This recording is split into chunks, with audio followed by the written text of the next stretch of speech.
Wa thabata fi sahih, dan juga terdapat di dalam riwayat yang sahih bahwasannya Rasulullah sallallahu alaihi wasallam bersabda, "Sibabul muslimi fusuqun wa qitaluhu kufrun." Mencela saudara muslim termasuk kefasikan. Mencela saudara muslim termasuk kefasikan. Membunuhnya termasuk kekufuran. Hadis riwayat Imam Bukhari dan yang lainnya. Kalau mencela saudara muslim termasuk kefasikan, dan itu dosa besar. Apalagi mencela orang tua, maka lebih besar lagi dosanya di sisi Allah Subhanahu wa ta'ala. Dan masalah mencela, Allah Ta'ala berfirman, "Wailun likulli humazatin lumazah." Celaka bagi orang yang suka mencela dengan lisannya atau dengan perbuatannya. Wailun likulli humazatin lumazah. Jadi masyarakat kita sering menjadikan celaan dijadikan bahan candaan, seperti menjuluki temannya dengan binatang. Ini celaan. Ini perbuatan yang tercela. Allah Ta'ala berfirman, "Wala tanabazu bil alqab." Jangan memberi julukan-julukan orang lain yang dia tidak suka. Bi'sal ismul fusuqu ba'dal iman.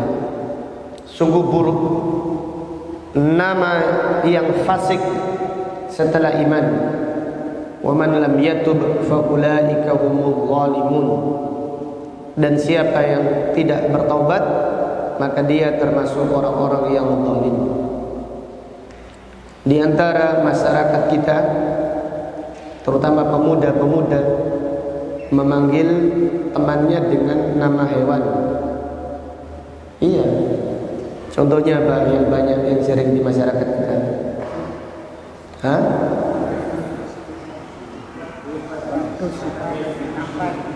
Kampret. Kampret sama cepok lah. Iya. Kadrun, kadal gurun. Nyambe, contoh nyambe. Nyambe ini di masyarakat banyak. Iya. Ada enggak orang kampung dipanggil nyambe? Mbek tekon mbek. Ini julukan yang tercela. Astagfirullahaladzim. Ini perbuatan yang tercela. Ini kefasikan. Jadi memanggil orang lain dengan julukan-julukan yang tercela termasuk kefasikan. Sibabul muslimi fusuqun wa qitaluhu kufrun. Kemudian kita lanjutkan haditsun akhar. Hadis yang lain tentang dosa besar fil jam'i baina sholataini min ghairi udhur. Jamak antara dua salat tanpa udhur, yaitu menjamak zuhur dan asar tanpa udhur. Setelah salat zuhur langsung salat asar tanpa udhur. Setelah salat maghrib langsung salat isya tanpa udhur. Ini termasuk dosa besar. Ini termasuk dosa besar. Orang-orang Syiah Rafidhah, kelompok Syiah Rafidhah, salatnya cuma 3 waktu saja. Zuhur langsung asar, maghrib langsung isya. Jadi kalau kita di Bahrain, karena 50% 50%. Jadi mereka terus terang. Masjid Syiah adzannya cuma subuh, duhur, maghrib. Asar tidak ada adzan, isya tidak ada adzan. Maka menjamak sholat, menjamak artinya menggabungkan sholat antara duhur dan asar atau maghrib dengan isya tanpa udzur termasuk dosa besar. Adapun jamak sholat duhur dan asar atau maghrib dengan isya karena udzur maka tidak mengapa. Apa saja udzur yang dibolehkan jamak? Hujan deras, hujan. Ya, hujan ini udzur karena jamak karena hujan ini dilakukan di zamannya Rasulullah sallallahu alaihi wasallam. Adapun di tempat kita hampir tidak ada, kecuali masjid pondok. Kecuali masjid pondok masih menghidupkan sunnah Rasulullah sallallahu alaihi wasallam. Demikian pula di antara udzur. Jadi udzur jamak satu karena hujan, hujan deras.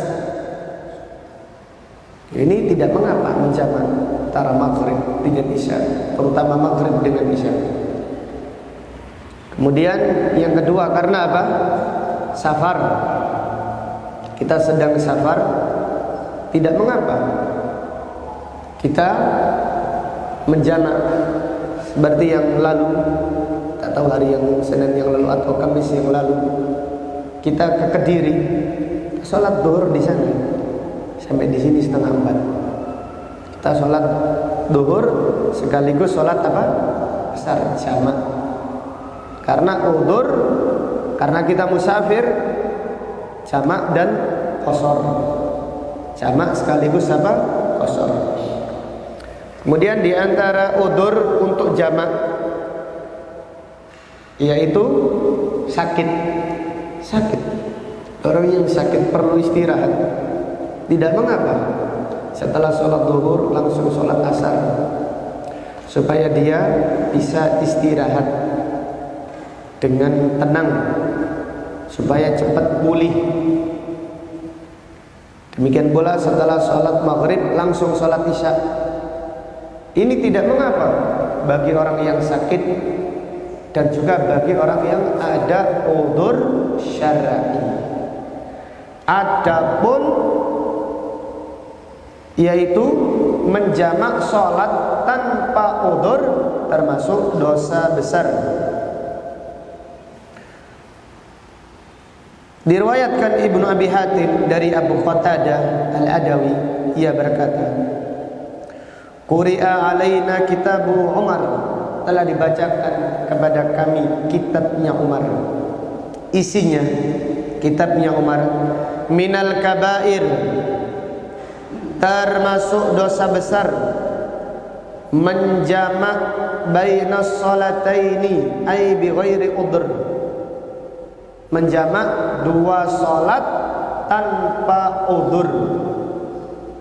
Di menjamak antara dua salat tanpa udzur termasuk dosa besar. Wal firaru minaz zahf, dan lari dari medan perang. Wan nuhbah, merampas harta orang lain, ini juga termasuk dosa besar. Wa hada isnadun sahih, dan ini sanadnya sahih.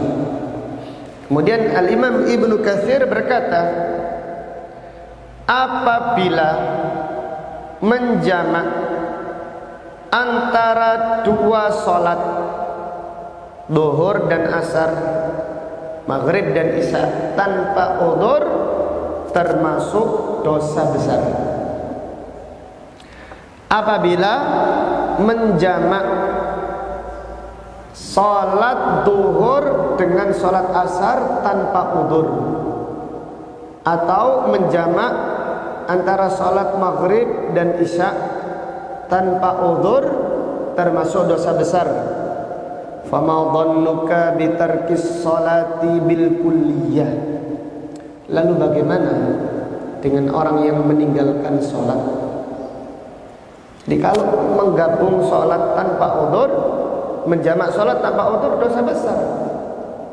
Lalu bagaimana dengan orang yang tidak salat sama sekali? Walihada rawa Muslimun fi sahihihi an Rasulillah sallallahu alaihi wasallam annahu qala bainal abdi wa bainasy syirki tarkus shalah. Diriwayatkan oleh Imam Muslim bahwasannya Rasulullah sallallahu alaihi wasallam beliau bersabda, bainal abdi wa bainasy syirki tarkus shalah. Antara seorang hamba dan kesyirikan atau kekufuran dengan meninggalkan salat. Dalam lafaz yang lain, Nabi sallallahu alaihi wasallam bersabda, al-ahdu bainana wa bainahumus shalah, man tarakaha faqad kafar. Perjanjian antara kami dan mereka adalah meninggalkan salat, adalah mengerjakan salat. Maka barang siapa yang meninggalkan salat, maka dia telah melakukan kekufuran. Wa qala, Nabi sallallahu alaihi wasallam bersabda, hadis riwayat Imam Bukhari, man taraka salatal asri faqad habita amaluhu. Siapa yang meninggalkan salat asar, maka amalnya terhapus. Siapa yang meninggalkan salat asar, maka amalnya terhapus. Dan juga dalam riwayat Al-Imam Bukhari, Nabi sallallahu alaihi wasallam bersabda, man fatathu salatul asri faka'annama wutira ahlahu wa malah. Siapa yang ketinggalan salat asar sampai keluar waktunya, maka seakan-akan dia kehilangan semua keluarganya dan kehilangan semua hartanya. Bahkan di dalam hadis disebutkan, sekiranya seseorang kehilangan semua keluarganya semua dibunuh oleh orang, semua hartanya dirampas oleh perampok, itu lebih baik daripada dia ketinggalan sholat asar sampai keluar dari waktunya. Demikian. Maka meninggalkan sholat itu perkara yang berat. Dan siapa yang meninggalkan sholat dengan sengaja tanpa udzur sampai keluar waktunya, tidak ada qadha baginya. Siapa yang meninggalkan sholat tanpa udzur dengan sengaja, tanpa udzur dengan sengaja sampai keluar waktunya, maka tidak ada qadha baginya. Ini tidak sah sudah sholatnya. Maka dia harus memperbanyak sholat sunnah dan bertaubat kepada Allah dengan taubatan nasuha. Siapa yang meninggalkan sholat karena udzur syar'i atau karena tidak sengaja sampai keluar waktunya, dibolehkan atau disyariatkan baginya untuk mengqadha. Adapun siapa yang meninggalkan sholat karena menunda-nunda, nanti dengan sengaja, apabila sudah keluar waktunya baru dia sholat, maka tidak sah sholatnya. Tidak ada sholat bagi orang tersebut. Rasulullah sallallahu alaihi wasallam bersabda, man nama an salatin aw nasiyaha falyusalliha idza dzakaraha. Barang siapa yang tidur dari salat atau lupa, maka hendaklah dia mengqadhanya jika dia ingat. Ini artinya bagi orang yang udzur syar'i. Adapun siapa yang tidak ada udzur syar'inya, maka tidak ada salat baginya. Yang ada yaitu bertaubatlah dengan taubatan nasuha dan perbanyaklah salat sunnah. Demikian. Walaupun masalah ini juga diperselisihkan oleh para ulama. Karena Allah Ta'ala berfirman, Inna salata kanat 'alal mu'minina kitaban mawquta. Sesungguhnya salat adalah ibadah yang diwajibkan kepada kaum muslimin di waktu yang telah ditentukan. Sebagaimana salat sebelum waktunya tidak sah, demikian pula salat apabila keluar waktunya tanpa udzur juga tidak sah. Sebagaimana salat, adapun salat sebelum waktunya, para ulama sepakat, siapa yang salat sebelum waktunya, salatnya tidak sah. Ini tidak ada khilaf. Seperti siapa yang sekarang salat maghrib belum waktunya ini, walaupun karena lupa, contohnya karena mendungnya petang, dipikir sudah malam, lalu ada orang sholat maghrib jam 4, maka sholatnya apa? Tidak sah, tapi dia tidak berdosa. Nanti kalau sudah mendengarkan adzan maghrib, dia wajib sholat lagi. Maka siapa yang sholat sebelum waktunya, sholatnya tidak sah. Demikian pula siapa yang sholat ketika sudah keluar dari waktunya tanpa udzur tidak sah. Hanya saja kalau dia keluar waktu sholat belum sholat karena udzur, maka dia disyariatkan mengqadha. Jelas ya? Wallahu ta'ala alam. Dan ini wallahu alam pendapat yang rajih dari perselisihan para ulama kaum muslimin. Kemudian hadisun akhar, hadis yang lain tentang dosa besar. Fihi al-ya'su min rauhillah wal amnu min makrillah. Putus asa dari rahmat Allah dan merasa aman dari siksa Allah.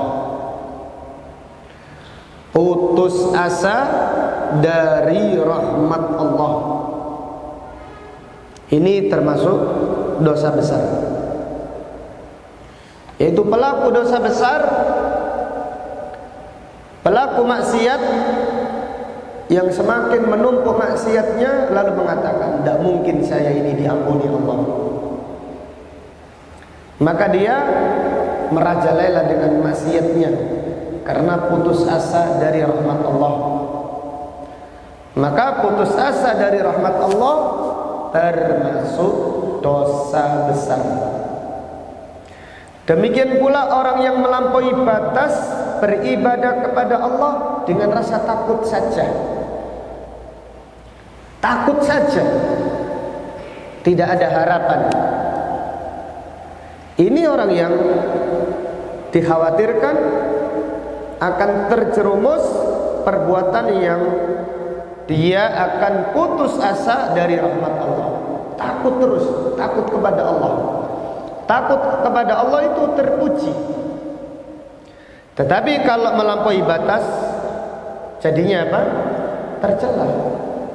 Jadi tidak ada bahagianya sama sekali. Takut terus dari siksa Allah. Mau makan, ingat adab kubur, ingat siksa kubur, tidak makan akhirnya. Mau ngumpuli istrinya, ingat malaikat mungkar nakir, ingat dia dikafani, gak jadi ngumpuli istrinya. Takut terus kepada Allah, takut terus. Ini melampaui batas. Dan ini tidak ada sekarang yang kayak gini tuh. Yang satunya banyak. Jadi orang yang intinya takut kepada Allah jika melampaui batas juga tercela. Khutbah nikah tentang adab kubur, khutbah nikah kemantennya setelah itu gak jadi malam pertama, nangis saya iling-iling siksa kubur, bacakan hadis-hadis tentang neraka. Ini khutbah nikah, ini hari bahagia. Intinya putus asa dari rahmat Allah termasuk dosa besar. Demikian pula merasa aman dari siksa Allah. Ini yang banyak sekarang. Yang banyak yaitu melakukan dosa tapi merasa aman. Allah Ghafurur Rahim. Melakukan maksiat, Allah Ghafurur Rahim. Melihat apa yang diharamkan oleh Allah lalu mengatakan Allah Ghafurur Rahim. Terus dia bermaksiat, tidak berhenti dari maksiatnya, tetapi berhujjah bahwasanya Allah akan mengampuni dosanya. Maka merasa aman dari siksa Allah termasuk dosa besar. Al-mu'min, orang yang beriman, beribadah kepada Allah dengan rasa takut dan juga dengan roja. Maka ibaratnya burung terbang dengan dua sayap, yaitu dengan al-khawfu war-raja. Al-khawfu war-raja. Jadi kita harus menggabungkan antara rasa takut dan harapan. Jangan beribadah dengan satu saja, karena akan tersesat dan menyimpang dari jalan yang benar. Tapi beribadahlah kepada Allah dengan al-khawf, dengan rasa takut, dan juga dengan apa? Harapan. An Ibni Abbas radhiyallahu anhuma anna Rasulullah sallallahu alaihi wasallam kana muttaqian. Dari Abdullah bin Abbas bahwasannya Rasulullah sallallahu alaihi wasallam beliau duduk atau bersandar layah-layah. Fadakhala alaihi rajulun, ada seorang sahabat yang masuk. Faqala mal kabair, sahabat tersebut bertanya, ya Rasulullah, apakah dosa besar? Qala asyirku billah wal ya'su min rauhillah wal qunutu min rahmatillah wal amnu min makrillah wa hadha akbarul kabair. Rasulullah sallallahu alaihi wasallam bersabda, dosa besar adalah menyekutukan Allah dan putus asa dari rauhillah, putus asa dari rahmat Allah, wal qunutu min rahmatillah, demikian pula qunut, yaitu putus asa, sudah tidak ada harapan dari rahmat Allah, wal amnu min makrillah, dan merasa aman dari siksa Allah. Wa hadza akbarul kabair, ini adalah dosa yang paling besar di antara dosa yang paling besar di sisi Allah Subhanahu wa taala. Wa qad rawal Bazzar wa rawa Ibnu Jarir an Abdullah bin Mas'ud. Abdullah bin Mas'ud berkata, akbarul kabair al-isyraku billah wal ya'su min rauhillah wal qunutu min rahmatillah wal amnu min makrillah. Dosa yang paling besar adalah menyekutukan Allah, putus asa dari rahmat Allah, wal qunutu min rahmatillah wal amnu min makrillah, dan demikian pula merasa aman dari siksa Allah Subhanahu wa ta'ala. Jadi apabila kita melihat dosa kita, hendaklah kita takut kepada Allah. Hendaklah kita takut kepada Allah, namun janganlah kita putus asa dari rahmat Allah. Jadi kita melihat dosa kita. Ketika melihat dosa, kita juga diperintahkan takut. Ya, dosa saya banyak. Kemudian kita berharap ampunan Allah. Maka kita membaca doa, contohnya Rabbana zalamna anfusana wa illam taghfir lana wa tarhamna lanakunanna minal khasirin. Jika Engkau tidak mengampuni dosa kami, jika Engkau tidak mengampuni, tidak merahmati kami, maka kami akan menjadi orang yang merugi. Jadi apabila kita melihat dosa, hendaklah kita takut. Takut siksa Allah, takut murka Allah, takut laknat Allah, takut iman ini dicabut oleh Allah, takut meninggal dunia dalam keadaan dosa. Takut, tapi di sisi lain kita juga berharap, yaitu berharap ampunannya Allah. Ya Allah, hambamu banyak dosanya, hambamu banyak dosa. Ya Allah, kalau sekiranya Engkau tidak merahmati, maka kami akan menjadi orang yang rugi. Ada kisah Abu Nawas. Abu Nawas ini banyak dosanya, banyak maksiatnya, dan di akhir-akhirnya dia bertaubat. Ketika Abu Nawas meninggal dunia, ada sahabatnya yang mimpi bertemu Abu Nawas.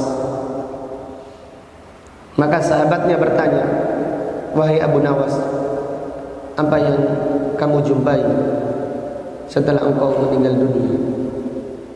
Abu Nawas berkata, Allah mengampuni dosa-dosaku. Salah satunya dengan syair yang aku tulis, yang ada di bawah bantalku. Kemudian temannya tadi langsung bangun. Mimpi yang yaitu tidak seperti biasanya. Maka dia mendatangi tempatnya Abu Nawas, mendatangi bantalnya, keluarkan bantalnya. Tiba-tiba ada syair Abu Nawas yang menuliskan beberapa bait syair yang intinya memohon ampunan kepada Allah Subhanahu wa ta'ala. Abu Nawas berkata di dalam syairnya, Ya Rabbi, in adzumat dhunubi kathratan falaqad alimtu bi anna afwaka a'zam. Ya Allah, ya Tuhan, jika dosaku ini banyak, aku yakin ampunanmu lebih banyak lagi. Ya Allah, jika dosaku ini besar, agung, maka ampunanmu lebih agung daripada dosaku. In kana la yarjuka illa muhsinun faman da yarju yaludu wa yarjul mujrim. Jika tidak ada yang berharap kepadamu kecuali orang yang baik, terus orang yang banyak dosa ini berharap kepada siapa? Ya Allah, jika tidak ada yang berharap kepadamu kecuali orang yang baik-baik saja, terus orang yang banyak dosanya ini berharap kepada siapa? Kemudian akhir baitnya ditulis, mali ilaika wasilatun illa roja wa jamilu afwika summa inni muslim. Ya Allah, aku tidak punya perantara untuk menuju kepadamu kecuali aku ini punya harapan besar, dan aku berharap bagusnya ampunanmu, dan aku adalah seorang muslim.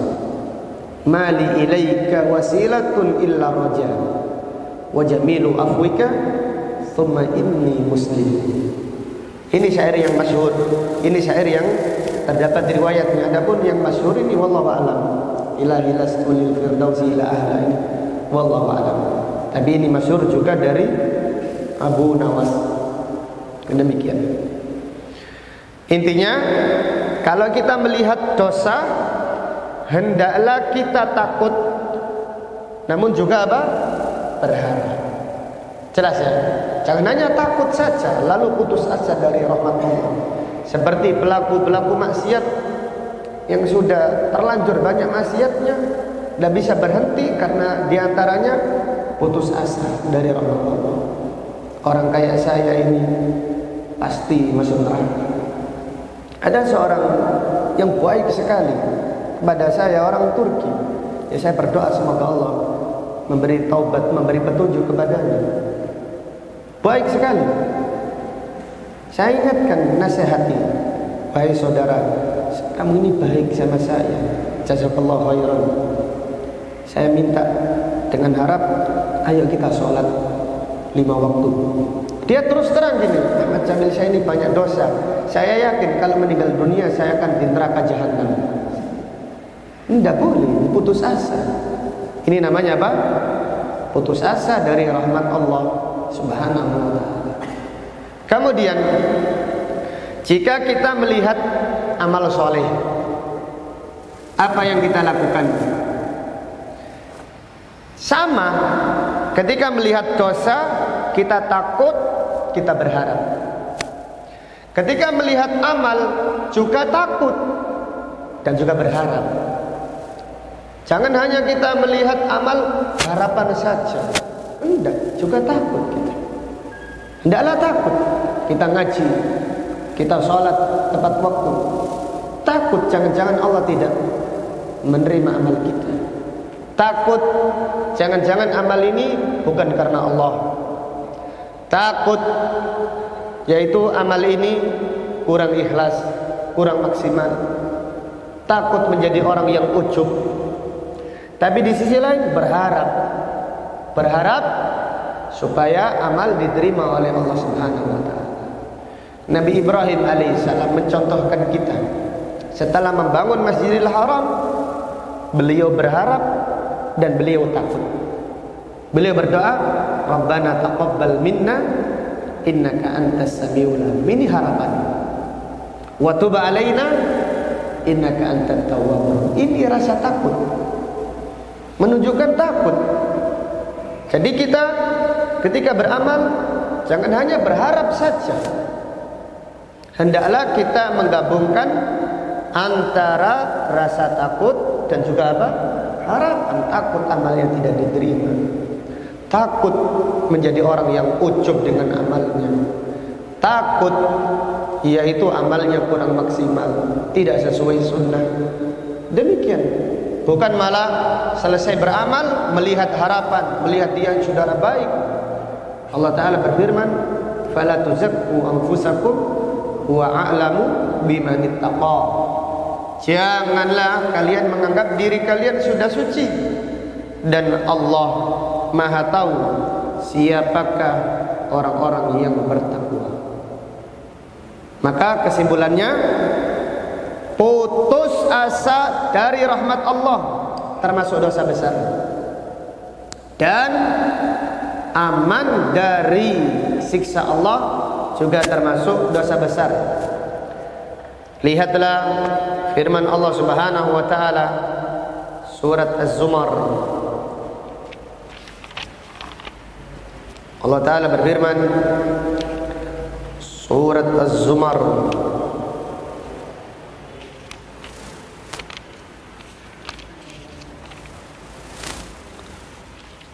ayat 53. Allah Ta'ala berfirman, Qul ya ibadiyalladzina asrafu ala anfusihim la taqnatu min rahmatillah innallaha yaghfiru dhunuba jami'a innahu huwal ghafurur rahim. Katakan, wahai hamba-hambaku yang melampaui batas terhadap dirinya, la taqnatu min rahmatillah, janganlah putus asa dari rahmat Allah. Innallaha yaghfiru dzunuba jami'an. Sesungguhnya Allah mengampuni dosa kalian semuanya bagi orang yang bertaubat. Innahu huwal ghafurur rahim. Sesungguhnya Allah Maha Pengampun lagi Maha Penyayang. Jadi pada ayat yang mulia ini Allah Subhanahu wa taala membimbing hamba-hambanya yang banyak dosanya. Janganlah putus asa dari rahmat Allah Subhanahu wa taala. Nabi Ya'qub alaihi salam kehilangan Nabi Yusuf kurang lebih 40 tahun. 40 tahun. Sampai matanya buta. Kedua matanya buta. Nabi Ya'qub alaihissalam. Jadi orang yang kehilangan 1-2 tahun ini sudah putus asa sudah. Iya sudah, subhanallah. Orang kalau kehilangan sudah putus asa, paling-paling gak ketemu. Iya. Ini Nabi Ya'qub memberikan pelajaran kepada kita, jangan lepas, jangan putus harapan. Maka Nabi Ya'qub berkata kepada putra-putranya yang ayatnya sering kita dengar, ya bunayya, ya bani, wahai anak-anakku. Itu surat Yusuf. Idhabu fatahassasu min Yusuf wa akhihi wa la tayasu min rauhillah innahu la yayasu min rauhillah illa al-qaumul kafirun. Surat Yusuf ayat 87. Wahai anak-anakku, pergilah dan carilah berita Yusuf dan saudaranya. Siapa saudaranya namanya? Benyamin. Ini 40 tahun kehilangan ini. Dan Nabi Ya'qub ini tidak mengetahui ilmu gaib.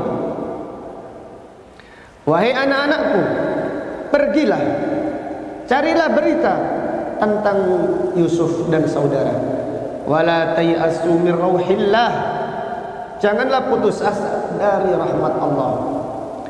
Innahu la yayasu min rauhillah illal qaumul kafirun. Tidak ada yang putus asa dari kemudahan Allah, dari pertolongan Allah, kecuali orang-orang kafir. Demikian. Janganlah kita, jadi kalau kita punya harapan, sudah jangan menyerah. Karena Allah Ta'ala berfirman, ana inda dhanni abdi bi. Aku ini tergantung prasangka hambaku kepadaku. Aku tergantung prasangka hambaku kepadaku. Maka hendaklah kita husnudzon kepada Allah Subhanahu wa ta'ala. Jangan putus asa dari rahmat Allah. Jangan putus asa dari pertolongan Allah dan kemudahan dari Allah Subhanahu wa ta'ala. Jadi apa yang dilakukan Nabi Ya'qub alaihi salam adalah pelajaran bagi kita semua. Nabi Ya'qub alaihi salam kehilangan anaknya 40 tahun, itu masih bisa berkata demikian. Kenapa? Karena para nabi dan para rasul adalah manusia yang paling sempurna tauhidnya, yang paling sempurna husnudzonnya kepada Allah Subhanahu wa ta'ala. Maka kembali kepada pembahasan, putus asa dari rahmat Allah termasuk dosa besar. Demikian pula merasa aman dari siksa Allah termasuk dosa besar. Lihatlah firman Allah Subhanahu wa ta'ala. Lihatlah firman Allah Subhanahu wa ta'ala, surat Al-A'raf. Surat apa?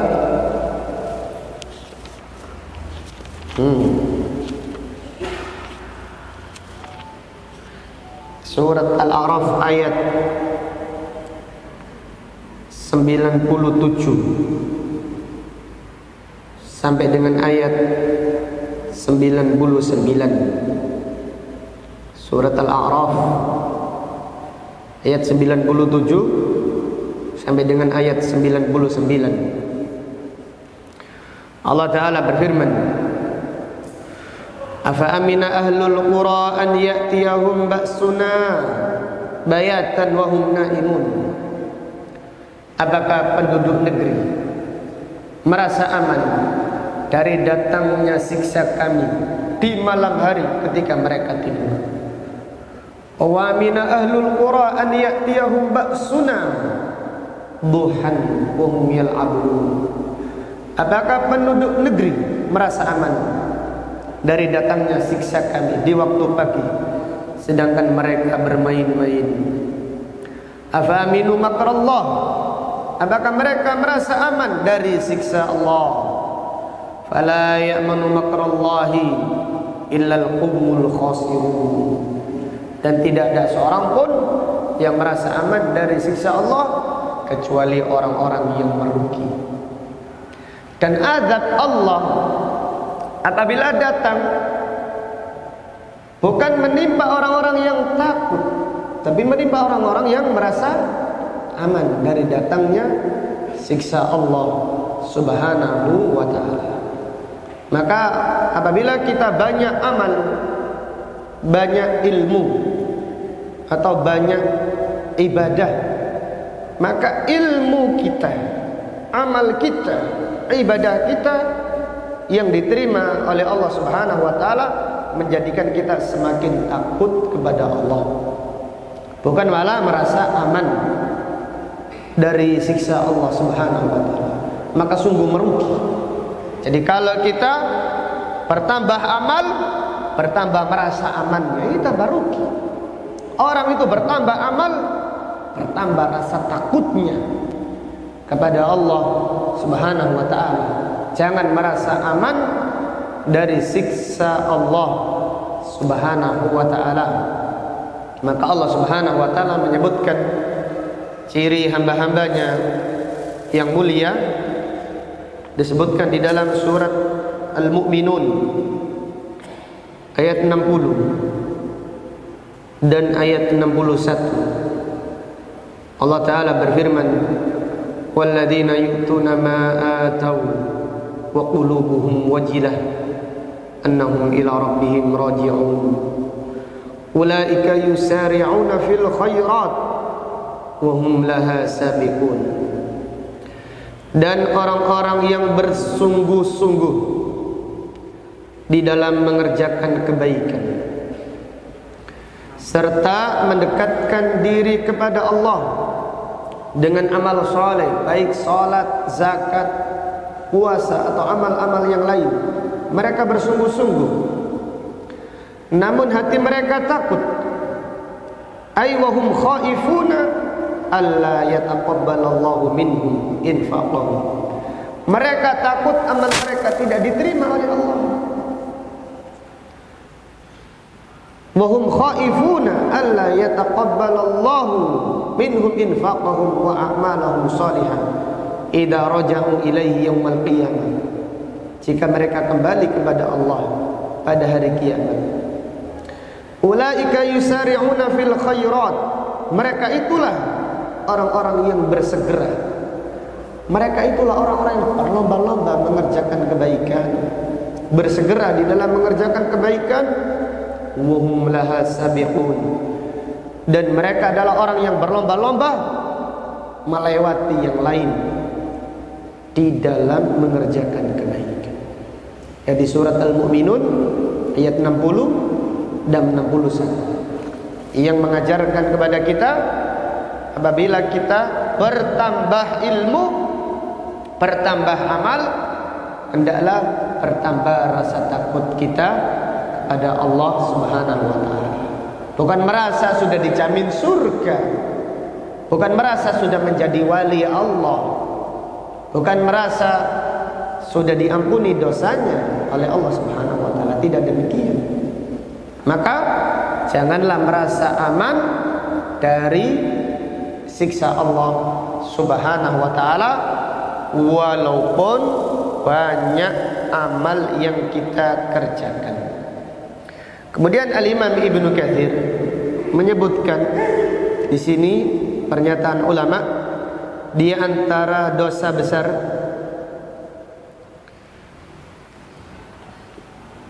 Al-Imam Ibnu Katsir berkata, di antara dosa besar adalah as-si'aya inda sultan, mengadu domba pemimpin. Mengadu domba pemimpin, yaitu ada orang yang tidak disukainya dilaporkan kepada pihak yang berwajib untuk ditangkap. Ini termasuk dosa besar di sisi Allah Subhanahu wa taala. Demikian pula termasuk dosa besar qat'ur rahim, memutus apa? Silatul arham. Ini termasuk dosa besar di sisi Allah Subhanahu wa taala. Kemudian termasuk dosa besar nisyanul Quran ba'da ta'allumi, melupakan Al-Quran setelah mempelajarinya, sebagaimana yang telah disebutkan kemarin. Termasuk dosa besar. Jadi orang yang pernah ngaji lalu tidak ngaji sama sekali, dia adalah orang yang mahrum, orang yang diharamkan dari kebaikan, dan dia telah melakukan dosa besar. Yang dimaksud bukan orang yang kalau ada kesempatan dia ngaji, kalau tidak ada kesempatan maka dia tidak mengaji. Ini tidak mengapa. Umar Ibn Khattab ngaji 1 hari, kerja 1 hari. Demikian pula para sahabat yang lain. Tapi yang dimaksud hadis ini atau pernyataan ini adalah orang yang pernah ngaji kemudian tidak pernah ngaji sama sekali. Futur artinya sudah bosan, jenuh dengan ilmu. Ini adalah orang yang mahrum. Maka hendaklah kita takut kepada Allah. Ya Allah, alhamdulillah saya sekarang Engkau beri semangat menuntut ilmu. Saya minta kepadamu ya Allah istiqamah. Maka selain bersyukur, hendaklah kita juga berdoa. Hendaklah kita bersyukur, khawatir dan berharap tetap bersyukur. Alhamdulillah, ini semata-mata karunia dari Allah. Qul innal fadla biyadillah yu'tihi may yasha. Katakan karunia Allah. Karunia itu di tangan Allah. Allah berikan kepada siapa yang dikehendakinya. Wallahu dzul fadlil azim. Dan Allah itu memiliki karunia yang agung. Jadi melupakan Al-Quran setelah mempelajarinya, ini termasuk dosa besar. Iyadzan billah. Kemudian di antara dosa besar yang disebutkan oleh Al-Imam Ibnu Katsir, al-waqi'atu fi ahlil ilm wa hamalatil Quran, mencela ulama. Mencela ulama ini termasuk dosa besar. Mencela ulama wa hamalatil Quran, dan orang-orang yang menghafal Al-Quran dicela. Ulama itu bukan malaikat. Ulama bukan apa? Malaikat. Mereka pun bisa melakukan apa? Kesalahan dan kekhilafan. Maka zallatul alim tab'ul alam. Kekeliruan seorang alim adalah tabiat alam semesta ini. Kenapa? Karena Nabi SAW bersabda, kullu bani adama khata'un. Setiap anak manusia pasti melakukan kesalahan. Jadi demikian. Maka apabila kita menjumpai kesalahan dari guru kita, jangan dicibir.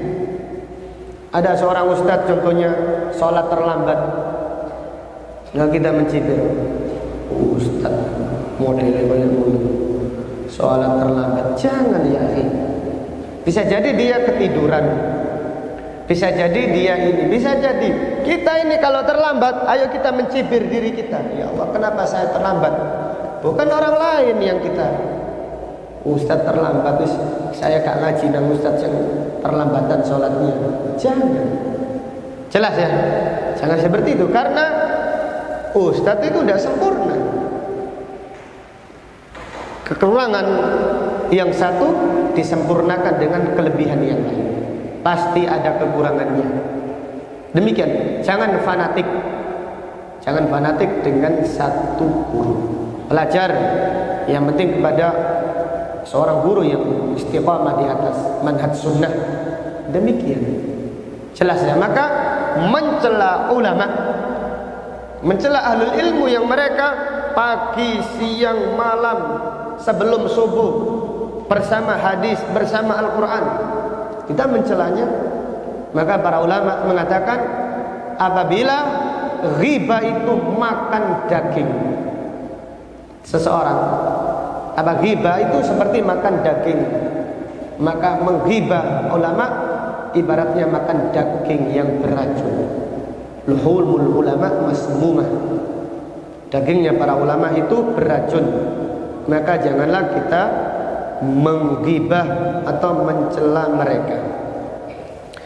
Termasuk dosa besar, dan ini disukai bapak-bapak, yaitu imtina'ul mar'ah min zawjiha bila sabab. Istri yang tidak mau dikumpuli tanpa ada udzur, itu dosa besar. Dosa besar. Seorang suami jika mengajak istrinya, maka tidak ada alasan bagi istri untuk menolaknya, kecuali jika ada apa? Udzur. Jelas ya? Dari mana dosa besar? Karena di dalam hadis disebutkan para malaikat melaknatnya. Bahkan Allah murka kepada istri. Maka ini termasuk apa? Dosa besar. Demikian pula di antara dosa besar yang disebutkan Al-Imam Ibnu Katsir, yaitu mengakhirkan sholat bila udzur, tanpa udzur. Mengakhirkan sholat, yaitu mengakhirkan sholat. Jadi sholat asar menjelang maghrib, sholat zuhur menjelang apa? Asar. Sholat maghrib menjelang isya. Ini sholatnya orang munafik. Ini adalah sholatnya orang munafik. Maka hendaklah kita berusaha semaksimal mungkin sholat tepat waktu. Sholat apa? Tepat waktu. Karena Nabi SAW bersabda tentang amalan yang mulia adalah as-salatu ala waktiha. Sholat tepat pada waktunya. Maka menunda-nunda sholat termasuk apa? Dosa besar. Kalau keluar dari waktunya, maka sholatnya sudah tidak sah. Bagi siapa yang sengaja menunda-nundanya. Wallahu ta'ala a'lam. Dari ayat yang mulia ini terdapat beberapa pelajaran yang bisa diambil. Yang pertama, ahammiyatu ma'rifatil kabair, pentingnya mengetahui dosa besar. Pentingnya mengetahui dosa besar. Dan ciri-ciri dosa besar ada berapa kemarin? Ada 7. Ciri-ciri dosa besar ada 7. Yang pertama apa? Semua dosa yang ada dalilnya dengan tegas dan jelas bahwasannya dosa tersebut adalah dosa besar. Artinya jika ada dalil yang menerangkan bahwasannya dosa itu adalah dosa besar, maka itu adalah dosa besar. Yang kedua, ciri-ciri dosa besar apa? Semua dosa yang diancam siksa kubur dan siksa neraka. Semua dosa yang diancam siksa kubur dan siksa neraka itu adalah dosa besar. Yang ketiga, semua dosa yang diancam apa? Laknat Allah, atau ditambahkan dan murka Allah. Tambahkan semua dosa yang diancam laknat Allah dan murka Allah. Allah murka, berarti dosa tersebut adalah dosa besar. Kemudian yang keempat, ciri-ciri dosa besar adalah semua dosa apa? Yang diancam Allah berlepas diri darinya, dan juga Rasulullah SAW berlepas diri darinya. Ini adalah dosa besar. Jika ada dosa yang disebutkan Nabi SAW berlepas diri, ini berarti dosa tersebut adalah dosa besar. Yang kelima, semua dosa yang ditiadakan iman dari pelakunya. Tidak beriman. Ini ciri dosa besar. Seperti tidak beriman kepada Allah dan hari akhir. Siapa yang tidak memuliakan tamu, ini dosa besar. Tidak memuliakan tamu itu dosa besar. Tamunya dicakno, tamunya datang, lah gue sambil merini. Iya, utang dah. Iya. Jadi semua dosa yang ditiadakan iman dari pelakunya termasuk dosa besar. Yang keenam, semua dosa yang diancam hukuman dunia. Semua dosa yang diancam hukuman dunia, maka itu adalah dosa besar. Seperti pencuri dipotong tangannya, pemabuk dicambuk 50 kali, pezina dicambuk 100 atau dirajam, dan yang lainnya. Pembunuh dibalas bunuh, maka dosa tersebut adalah dosa besar. Yang ketujuh, dosa kecil yang dilakukan berulang-ulang. Iya, dosa kecil yang dilakukan berulang-ulang dan terus menerus. Ini harus tak sebutkan 4 kali mungkin atau 5 kali. Ini penting masalah supaya kita paham. Oh, ini dosa besar, dosa kecil. Seperti itu. Pelajaran berikutnya, siapa yang meninggalkan dosa besar, siapa yang meninggalkan dosa besar, Allah akan mengampuni dosa-dosa kecilnya. Siapa yang meninggalkan dosa besar, maka Allah akan mengampuni dosa-dosa kecil yang dilakukannya. Pelajaran berikutnya, siapa yang meninggalkan dosa besar,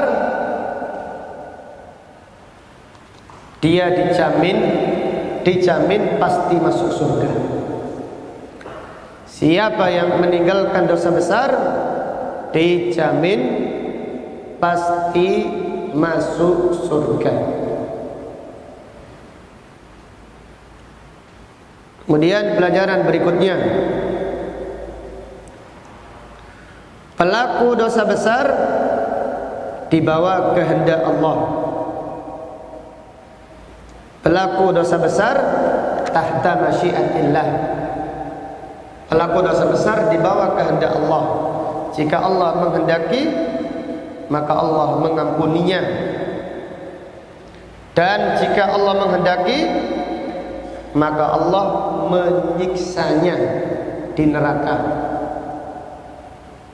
Maka pelaku dosa besar ini tahta masyiatillah. Kemudian pelajaran berikutnya, ashabul kabair la yukhalladuna finnar. Pelaku dosa besar dari orang yang bertauhid tidak kekal di neraka. Pelaku dosa besar dari orang yang bertauhid tidak kekal di neraka. Jadi yang kekal di neraka hanyalah orang-orang kafir dan orang-orang apa? Musyrik. Maka Nabi SAW bersabda, syafaati li ahlil kabair min ummati. Aku akan memberi syafaat kepada pelaku dosa besar dari umatku. Aku akan memberi syafaat kepada pelaku dosa besar dari umatku, yaitu pelaku-pelaku dosa besar yang tidak menyekutukan Allah Subhanahu wa taala. Mereka masih mendapatkan syafaat Nabi sallallahu alaihi wasallam. Dan mereka apabila di neraka tidak selama-lamanya, maka Allah Subhanahu wa taala merahmati orang-orang yang bertauhid walaupun mereka di neraka. Allah Subhanahu wa taala merahmati orang-orang yang bertauhid walaupun mereka apa? Di neraka. Kalau ada pertanyaan, ya apa? Bagaimana dirahmati kok dimasukkan neraka? Iya. Gimana? Allah merahmati orang yang bertauhid walaupun di neraka. Sekarang pertanyaan, orang yang bertauhid walaupun di neraka dirahmati oleh Allah atau tidak? Dirahmati atau tidak? Dirahmati. Bagaimana contohnya? Satu, bagaimana rahmat Allah kepada orang yang bertauhid walaupun di neraka? Satu, anggota sujud tidak terbakar. Iya, anggota sujud tidak disentuh api neraka. Anggota sujud tidak disentuh api neraka. Nomor dua apa kira-kira? Tidak selamanya di neraka. Iya, tidak selama-lamanya di neraka. Ini rahmat Allah yang paling besar. Tidak selama-lamanya di neraka. Tiga, apa? Tidak disiksa dengan semua dosanya. Jadi penghuni neraka dari orang yang bertauhid tidak disiksa dengan semua dosanya. Yang disiksa dengan semua dosanya hanya orang kafir. Jelas ya?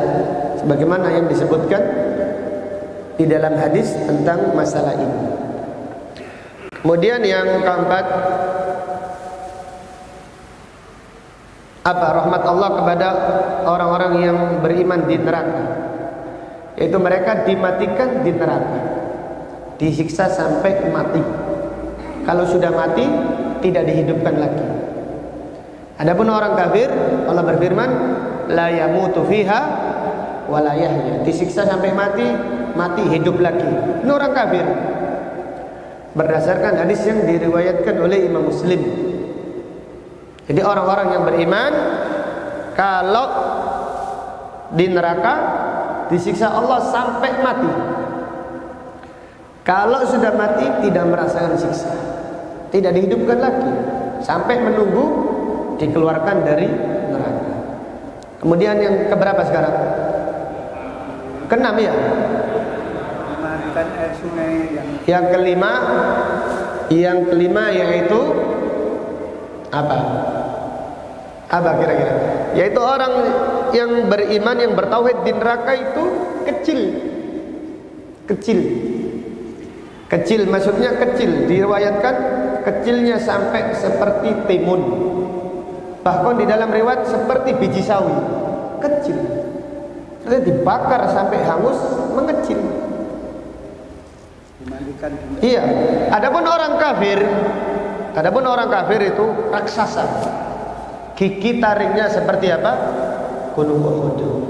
Nabi SAW bersabda, nabul kafir mislu Uhud. Giginya orang kafir di neraka seperti gunung Uhud. Naudzubillah. Artinya apa? Supaya dia merasakan siksa. Besar giginya saja seperti gunung. Seperti anggap saja gunung Semeru. Itu baru giginya. Belum badannya, belum kepalanya. Supaya kata Allah Ta'ala berfirman, liyadzuqul adzab. Supaya mereka merasakan adab. Iya dan billah. Kemudian yang keenam, mereka dimasukkan ke dalam apa? Surga. Ya, dimandikan di sungai kehidupan. Kemudian tempatnya surga selama-lamanya. Maka rahmat Allah itu sempurna kepada orang-orang yang beriman, walaupun kepada penghuni neraka, yaitu yang dari kalangan yang tidak pernah melakukan kesyirikan. Kemudian pelajaran berikutnya, semua dosa besar diampuni oleh Allah kecuali syirik. Semua dosa besar diampuni oleh Allah kecuali syirik. Apa maksudnya? Apa maksudnya ya ikhwah? Semua dosa besar diampuni oleh Allah kecuali syirik. Artinya orang yang meninggal dunia punya dosa besar banyak sekalipun, pada akhirnya akan diampuni oleh Allah, kecuali syirik.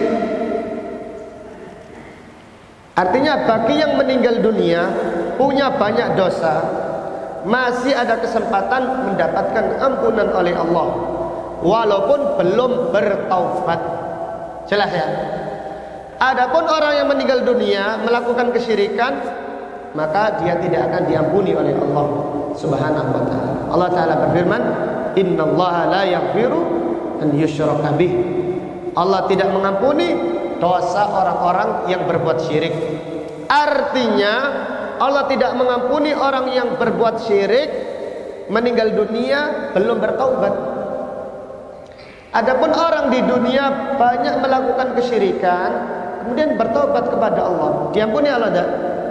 Diampuni atau tidak? Diampuni. Maka mayoritas para sahabat sebelum masuk Islam mereka menyembah apa? Berhala. Maka dari keterangan semua dosa diampuni oleh Allah kecuali syirik, artinya bagi siapa yang meninggal dunia banyak dosanya, masih ada kesempatan mendapatkan ampunan dari Allah. Kalau tidak, Allah mensucikan di neraka, tapi tempat kembalinya tetap surga. Tapi orang yang meninggal dunia melakukan kesyirikan, dia sekali-kali tidak akan diampuni oleh Allah Subhanahu wa taala jika belum bertaubat di dunia. Adapun orang yang melakukan kesyirikan, kekufuran, dosa besar, dosa apapun, jika bertaubat di dunia, maka Allah Ta'ala berfirman, "Innallaha yaghfiru dzunuba jami'an." Sesungguhnya Allah mengampuni dosa semuanya. Innahu huwal ghafurur rahim. Demikian apa yang dapat disampaikan pada kajian sore hari ini. Jadi kita sudah sampai ayat 31 dari surat An-Nisa. Semoga Allah Subhanahu wa taala memudahkan kita untuk mengkhatamkan tafsir Al-Qur'an sampai surat An-Nas. Amin ya rabbal alamin. Ibnu Qayyim Al-Jauziyah berkata, "Man istaqala tariq dha'ufa mashyuhu." Siapa yang menganggap perjalanan itu terlalu jauh, maka malas berjalan. Kapan khatam iki? Ya seperti itu, semangat bismillah. Demikian pejuang. Pejuang bismillah. Yang penting kan niat, semangat, husnudzan kepada Allah. Allah yang menyampaikan. Tapi kalau kowe ane gak khatam Ustaz, wis langsung aja juz amma saja. Mencolot aja. Ya, mental tempe ini namanya. Mental tempe. Maka jangan merasa putus asa. Tadi kan pembahasannya. Jangan putus asa dari apa? Rahmat Allah Subhanahu wa taala. Kalau punya cita-cita yang tinggi sekali ya, cita-cita gantungkan cita-citamu apa? Setinggi langit. Demikian. Wallahu taala a'lam bissawab. Subhanakallahumma bihamdika asyhadu an la ilaha illa anta astaghfiruka wa atubu ilaik. Walhamdulillahi rabbil alamin. Assalamualaikum warahmatullahi wabarakatuh.